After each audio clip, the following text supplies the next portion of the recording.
Once upon a time, there was a rich merchant. He had 3 beautiful daughters, but the youngest was the most beautiful. When she was a child, everyone called her Beauty, and the name stuck with her over the years. Her sisters envied her because she was also the kindest and the smartest of the 3. Their father lost all his money because his ship sank at sea. The family had to move to a small cottage in a small village. The man went to the fields every morning to work, while Beauty did the cleaning and prepared lunch for her family every day. The only thing her sisters did was wake up late, wander around all day, and complain that they had no lovely clothes to wear anymore. A year passed. One day the father received a letter saying that one of the ships he owned had returned undamaged. It meant that the family was rich again. When they heard the news, the older sisters made a list of things they wanted their father to buy for them. Dresses, hats, shoes, earrings, bracelets, and lots more. "Would you like me to buy something for you too?" her father asked Beauty. She thought that the money they had wouldn't be enough for her sisters' lists, so she replied kindly, "Since you ask, I would like you to bring me a rose, because they don't flower here." When the man arrived at the ship, it was undamaged, but it was empty, and so the man had to go back home as poor as he was before. There were only 10 miles left to his house when suddenly a blizzard started.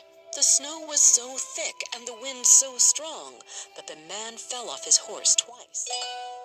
It was evening, and the man thought that he was going to die from cold and hunger.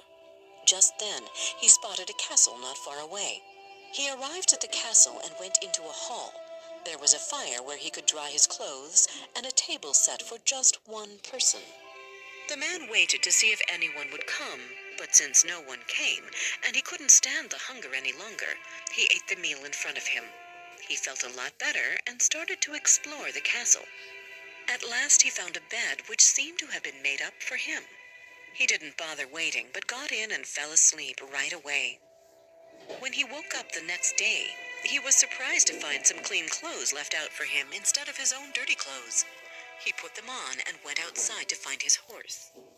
On his way out of the castle, he passed under an arch of roses and remembered what his youngest daughter had asked him to bring her. He plucked some roses from the bush. At once he heard a terrible roar and saw a beast running towards him.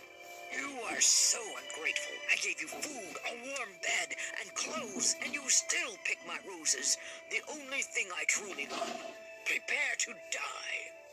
"Please, master, don't kill me," the man answered. "I have 3 lovely girls waiting for me to get back home." "I'm not your master. I'm a beast, so don't flatter me. But you said you have daughters. You can go, but you must promise that one of your daughters will come on her own and die instead of you. If not, you should come back in 3 months to die." The man had no choice but to agree. The beast had one last thing to say. "I don't want you to leave the castle with empty hands. Before you leave, take this bag and fill it with as much gold and precious things as you can find." The man went home. He was very sad. He gave Beauty the roses he had taken from the beast's garden and told everyone what had happened. The older sisters started crying, but Beauty stayed calm. "Why aren't you crying?" demanded the sisters. "Father is going to die just because of your silly roses." "Father won't die," she replied. "The beast told Father that he could send one of his daughters, and so I'm going to go." Nothing could make Beauty change her mind. The next day she left with her father to go to the beast's castle. On the way, her father told Beauty about the gold which the beast had made him take. She advised her father to use the money as a dowry for her sisters. When they arrived at the palace, the beast met them. "Did you come here of your own will?" he asked. "Yes," Beauty replied. "Your heart is too good," the beast exclaimed, and told them to have dinner and sleep well. "Tomorrow morning you can leave the palace," the beast told the man. The next morning, after her father left the palace, Beauty started crying. She thought that the beast wanted to kill her. With her head full of these horrible thoughts, the girl started walking around the palace. It was very beautiful. To her surprise, she found a room which had a sign on it saying, "Beauty's Chambers." She opened the door and saw a lovely room with a piano and library. "The beast doesn't want me to get bored," she thought, and regained her courage.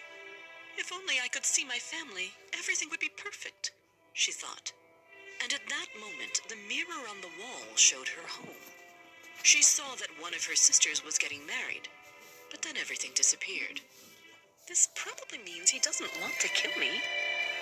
At dinner time, she went into the dining room and saw that the beast was there. "Can I watch you while you eat?" he asked.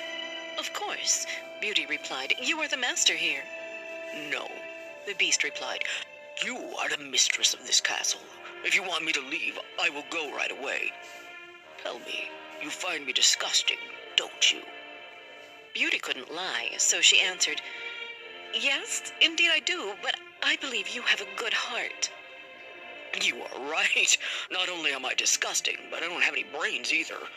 I am a beast," he said, and left her to have her dinner alone. The next evening, the beast entered the room around dinner time and asked the beauty a question which shocked her. "Will you marry me?" he asked. "No, beast," she answered. He sighed and left the room again. This is how they lived for 3 months. Beauty's happiness would have been complete if the beast didn't ask her one and the same question every evening. One day, Beauty was standing in front of the mirror and saw her family again. She saw that her father was very sick. She ran to the beast and told him what she saw. "I promised never to leave you, but if you don't let me go, I will die from sorrow," she said. "You can go visit your family," he said, "but you must promise that you will be back on the 8th day. When you are ready to come back, you should just put your ring on the table." The next morning, she woke up at her father's home. When he saw his youngest daughter at home safe and well, the father got very excited. Her sisters also came to see her. They were both very envious and angry that Beauty was all dressed up in a lovely dress and was looking more beautiful than ever. They came up with a sly plan to make Beauty go back to the castle later than she had promised, so that the beast would get angry and kill her. When the 8th day came, they started crying and asking their youngest sister to stay with them a little more. Beauty's good heart didn't even think that there could be a plan, and she believed they truly missed her. She promised to stay 8 more days.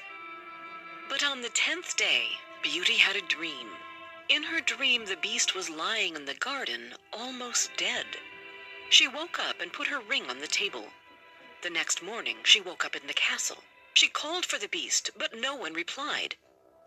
She searched for her beast everywhere, but she couldn't find him.